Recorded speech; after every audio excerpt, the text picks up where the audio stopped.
What is good about this build is that you can potentially attack up the enemy 8 times, 4 from your attack action if you are hasted, and 4 from your flurry of blows with 2 extra actions. Hello guys, Genuine here of Genuine Gaming, and here is my Nightcrawler build for Baldur's Gate 3. This is not an overpowered build, but a thematic one. Even though this is only a thematic build, you can play this build on Tactician difficulty. If you find this video helpful, do not forget to leave a like. For more Baldur's Gate 3 videos, subscribe to the channel. Overview. Nightcrawler may not be my favorite character in Marvel's X-Men, but I find him to have the coolest mutant ability. The ability to teleport from one place to another and attack enemies is just so cool for me. And this build is just that. You can achieve this ability by getting the Misty Step spell or the Monk's ability to Shadow Step. Misty Step is easy to use compared to Shadow Step, as Shadow Step requires you to be partially obscured and be transferred to another partially obscured location. The nice thing about Shadow Step compared to Misty Step is that after using Shadow Step, you have an advantage to your next attack roll, which is pretty much useful for our Snake Attack ability. However, Shadow Step is very situational. I seldom use it in combat as it is better to move and use my bonus action to attack compared to move with Shadow Step and not be able to have that extra attack. I also feel that it is more lore-friendly to Nightcrawler if I build him as a monk, as he does not only use his swords or rapiers to attack enemies, but he also uses an arm strike, which we can get if we go to the monk class.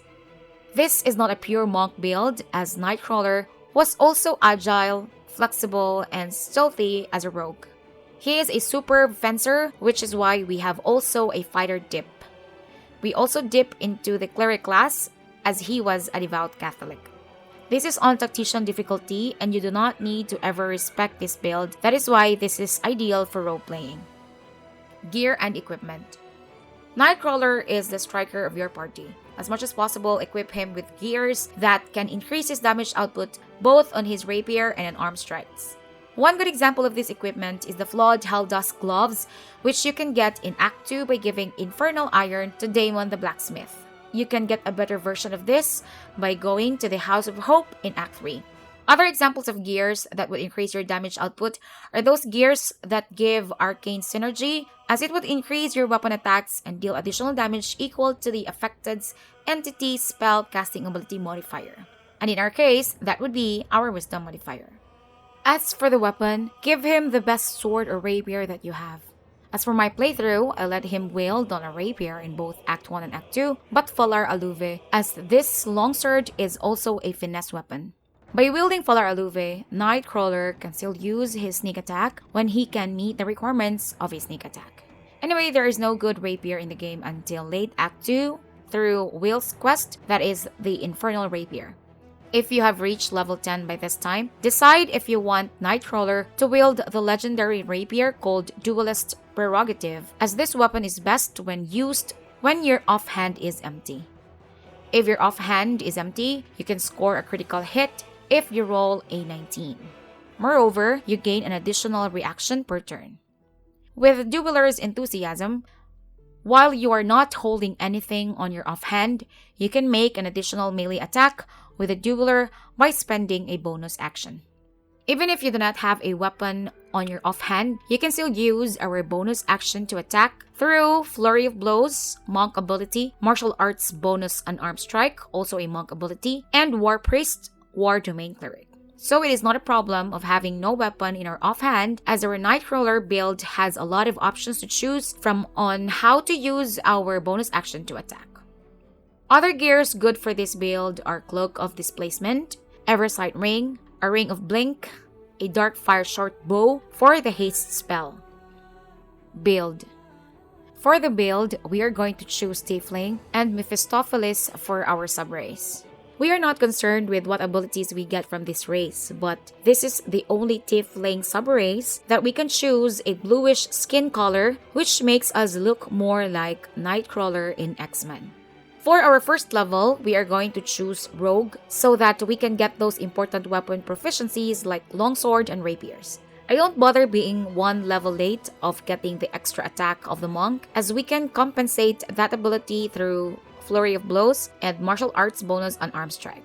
For our background, we get Entertainer for lore purposes.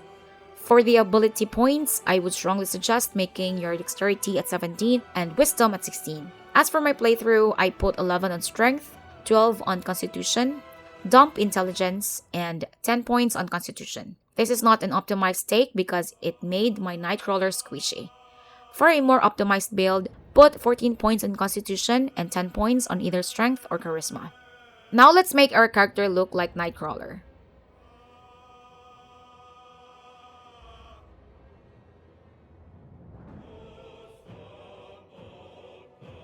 At level 2, we go for our first level of Monk. We get Flurry of Blows, Ki, Unarmored Defense, Martial Arts, Dexterous Attacks, Deft Strike, and bonus on Arm Strike. So at level 2, we can use a longsword and be still able to use our Dexterity modifier to add for our attack and damage rolls. But it does not make the longsword a finesse weapon. However, we can use our unarmed strikes and Flurry of Blows to trigger our sneak attack. At level 3, we go for second level of Monk. We get an armored movement, which gives you an additional 3 meters to your movement. By spending a key, you can now do the Patient Defense, Step of the Wind, Dash, and Disengage. At level 4, we get our third level of Monk, and we go for the Way of the Shadow Monk. As a Way of the Shadow Monk, we gain our Minor Illusion cantrip, Pass Without Trace, Darkness, Dark Vision, and Silence. We have to spend 2 key points to activate these abilities. At level 3, we also gain Deflect Missiles, and our arm strikes are now increased from 1d4 to 1d6. At level 5, we get our fourth level of Monk, and we gain Slow Fall. Slow Fall allows us to use our reaction to gain resistance to falling damage, meaning we only get half the damage instead of full damage. For our feet, we get Mobile. This would increase our movement speed, and difficult terrain does not slow us down when we dash. And more importantly, we don't provoke opportunity attacks from our target after making a melee attack from the target. This is pretty important for us as we get Nightcrawler's Shadow Step so that he can move from shadow to shadow and still be able to reach our enemies for that attack with advantage. By this time, you need to save Myarina and confront the hag in the swamp to get her hair to gain a +1 ability score and put it on your dexterity to make your dexterity 18. Then go through the mountain pass, look for Lady Esther, and buy the graceful cloth to put your dexterity points to 20. At level 6, we get our 5th level of Monk and gain our coveted extra attack. We can now use Stunning Strike while spending a key. As a Way of the Shadow Monk, you can gain Cloak of Shadows. You can wrap yourself in shadows to become invisible if you are obscured.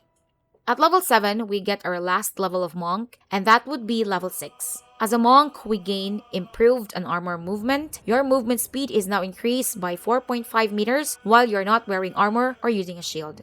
You can also gain Key Empowered Strikes, making your unarmed strikes count as a magical attack for the purpose of overcoming enemies' resistance and immunity to non-magical damage. And as a Way of the Shadow Monk, we gain Shadow Step. Shadow Step allows us to teleport from shadow to shadow and gain an advantage to our next melee attack roll. At level 8, we go back to our Rogue class, and that would make us level 2 Rogue. We gain Cunning Action, Hide, Dash, and Disengage. This is a better version of the Monk's ability Step of the Wind as it does not require a key. At level 9, we get our level 3 Rogue, and we are going to pick Thief for that S tier ability called Extra Bonus Action. And our sneak attack is now 2d6. At level 10, we get our level 4 Rogue. This time you can go 2 ways. If you want your Nightcrawler to wield the Duelist prerogative, I would suggest getting the defensive Duelist feat. As long as you are wielding a finesse weapon and are proficient with it, you can use a reaction to add your proficiency bonus to your armor class, and by this time, it is +4, causing the attack to miss. Another advantage of this feat, if you are wielding the Duelist prerogative, is that you will get 2 reactions in a round, which would mean you can use Defensive Duelist twice in a round. If your Nightcrawler is not going to wield the Duelist prerogative, I suggest you go for the Dual Wielder feat so that you can use 2 Rapers at the same time. Aside from that, you also gain +1 bonus to armor class. At level 11, we go for Cleric class with War Domain for the War Priest ability. We can make an additional attack by spending a War Priest charge in our bonus action. For the spell, I would suggest getting the Shield of Faith for more AC and Sanctuary when you are in a tough spot. Healing Word is also a good spell. At level 12, we go for Fighter to get the dueling fighting style for more damage. You can also go for Defense if you want more AC. Gameplay. You only get your Shadow Step ability very late in Act 1 if you're exploring the whole map. You do not even get your extra attack together with your companions. However, you can compensate your lack of the extra attack ability through your Flurry of Blows in Martial Arts and Arm Strike. You just need your bonus action to do this. Early in Act 2 up to Act 3, you now have your Shadow Step. Moving from one point of the battlefield to another would be easy for you because of Shadow Step and Mobile Feet. If you use Shadow Step, make sure you make a melee attack so as not to waste your advantage on attack roll. Again, using Shadow Step is very situational in combat as it is better to move and use that bonus action for an additional attack compared to move with Shadow Step by using your bonus action and miss out that additional attack.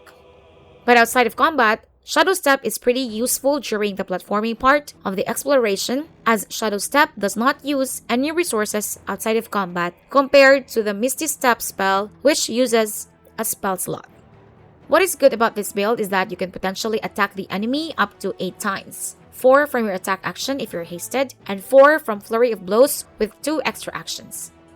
Another takeaway from this build is that you have 2 types of damage without changing weapons.